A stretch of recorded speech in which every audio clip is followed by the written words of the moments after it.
Well, as you can see, it is very, very windy right now, and so I want to do a ghost box session, but I'm not going to do it outside because it's just way too windy and it would introduce way too many wind noises to do the ghost box session. So what I'm going to do is I'm going to try it in the truck. I'm going to use this ghost box that I built back in December 24, 2014. This is box number 9. And this one's got a digital tuner just to show that these old boxes, they're still very relevant. So we'll see what we get.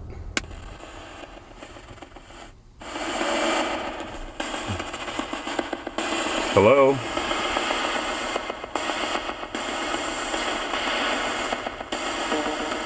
Are there any spirits here that would like to talk?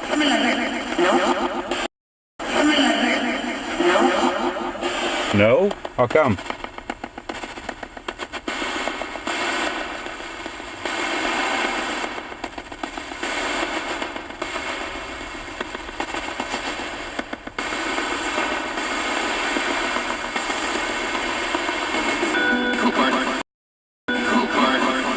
You know, I come to the cemetery a lot.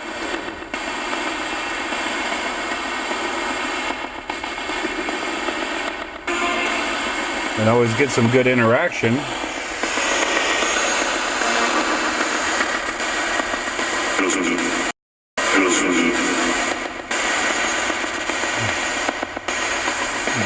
You know who I am?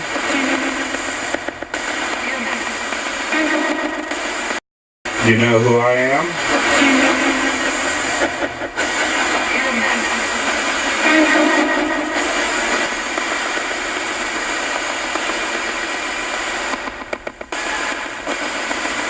Can you tell me your name? Can you tell me your name?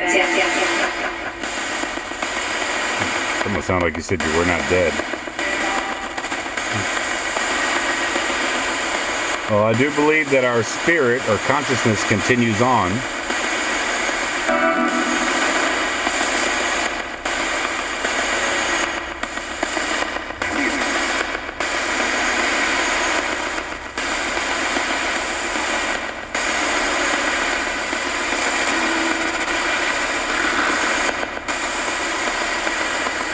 Do you have any messages for me?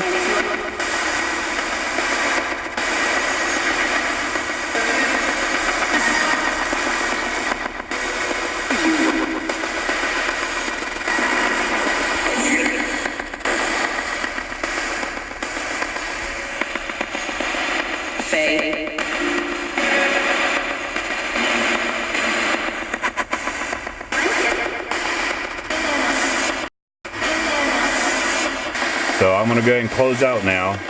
So I'm going to close out in 5, 4, 3, 2, and 1. All right, thank you very much. All right, bye-bye.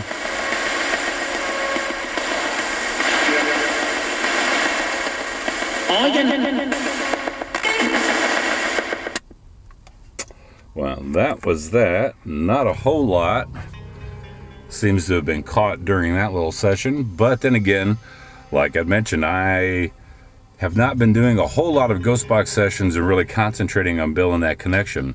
So for everybody out there that has experienced ghost boxing and done ghost box sessions before, you'll understand that when you do a ghost box session, you need to establish that connection with the other side.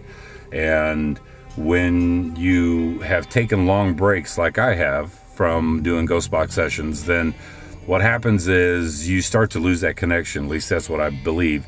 So obviously I need to start getting back into establishing a very good connection so that, and this box here, by the way, I haven't turned this one on, and that battery has been in there for, see, I built that 5 years ago, so I probably haven't used that ghost box in about 3 years.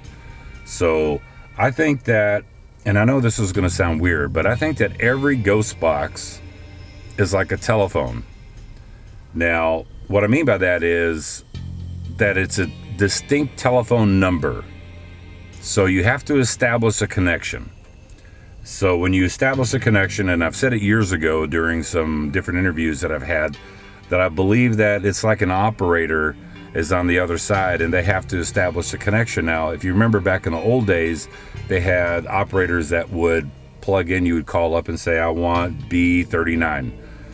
And they would take the cable and plug it into B39 and it would ring. And then you establish that telephone call. I think that it's the same way when it comes to ghost boxing with each individual box. I think each individual box has a distinct telephone number, if you will, for just a wild example. But I think that each ghost box has a distinct telephone number, and you have to establish that connection with your operator. So this one here, I haven't used it in a while, and I need to go back and start going through the ghost boxes that I have and start reestablishing that connection. I think there was a little bit there, but not a whole lot like I've gotten in the past. But, you know, that's the way it is sometimes. Even though, you know, it's been raining all night last night, all morning this morning. This is the first little break, so I figured I'd come out to the cemetery and just see if I could catch anything. And, you know, you can't be disappointed when you don't get a whole lot of responses. It is what it is sometimes. Anyway, do not be discouraged from ghost boxing.